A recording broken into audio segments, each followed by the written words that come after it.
Bonjour à toutes et tous, on se retrouve aujourd'hui pour la deuxième partie de la série Excel qui va consister à mettre en lien les données pour fiabiliser notre saisie sous siècle et s'assurer que ce qui est saisi sous siècle est bien conforme aux règles de gestion demandées par la DEP et à ce qui a été inscrit par les élèves sur les fiches d'inscription. Alors qu'est-ce qu'on va apprendre dans cette vidéo? On va apprendre à supprimer les doublons et on va surtout apprendre à créer une clé primaire qui va nous servir pour mettre en correspondance l'ensemble des données sur nos tableaux. L'objectif, c'est d'aboutir à un tableau qui comprend l'ensemble des profils des élèves existants dans l'établissement pour pouvoir traduire les données des fiches d'inscription en nomenclature simple. On va commencer par faire une copie de notre tableau inscription. On va le renommer, on va l'appeler profil.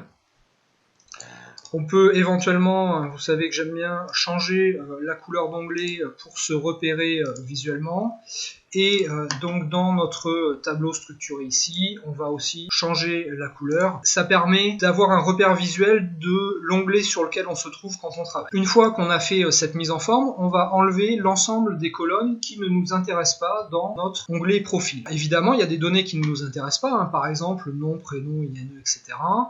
Donc là, j'enlève toutes les données qui ne m'intéressent pas. Les demandes d'options, ça, ce sont des choses qu'on a relevées mais qui ne vont pas rentrer dans le cadre de notre onglet profil. Les souhaits de spécialité en première, même chose. Je peux enlever la demande d'options en terminale aussi. On va ensuite ajouter une colonne profil et des colonnes ici qui vont contenir les données à saisir sous siècle, le MEF et les différentes options. Ensuite, on va faire le tri. Alors pour faire le tri, on va commencer par supprimer les doublons sur notre tableau. Je vais me mettre dans l'onglet données et ici vous voyez que j'ai un bouton supprimer les doublons. Je vais cliquer dessus, je vais sélectionner toutes les colonnes, je vais lui demander de supprimer les doublons.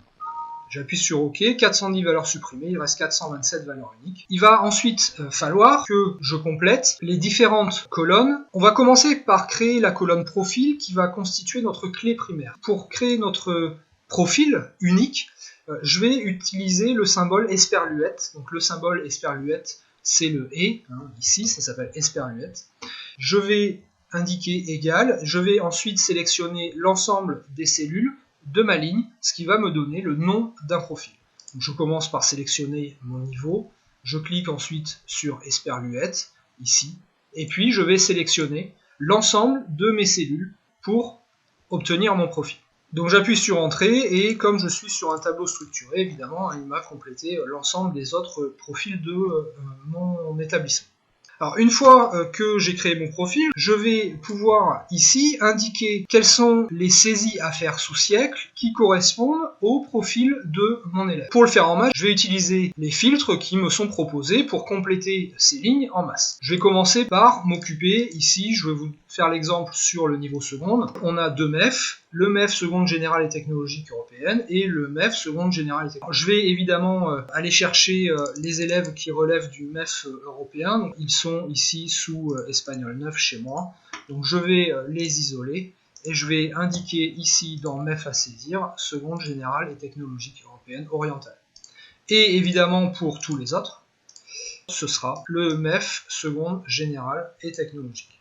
Et ensuite, je vais procéder en utilisant les filtres. Alors en seconde, nous, on indique pour tout le monde anglais 1, puisque je vous le rappelle que le choix de la langue vivante 1, 2, 3 se fait en milieu d'année de première, donc en seconde, tout le monde fait de l'anglais 1. Alors ensuite, évidemment, on a des élèves qui vont faire autre chose. Donc par exemple, je vais prendre évidemment mes germanistes et je vais indiquer allemand 2.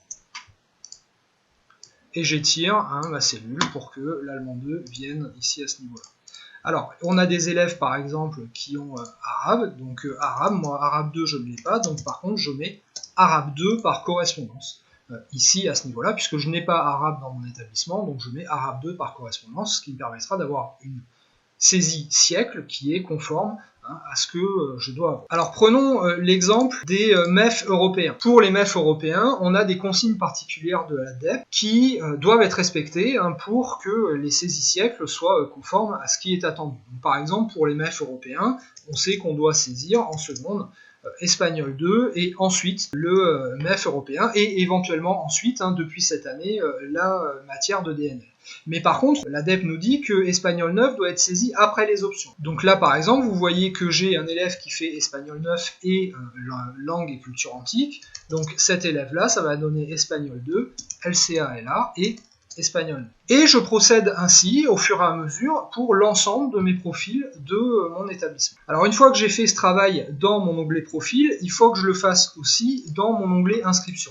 Je sélectionne donc là aussi l'ensemble des cellules qui sont concernées par la constitution de mon profil. Alors évidemment, ça doit être les mêmes que celles que j'ai sélectionnées dans mon onglet profil pour établir des correspondances.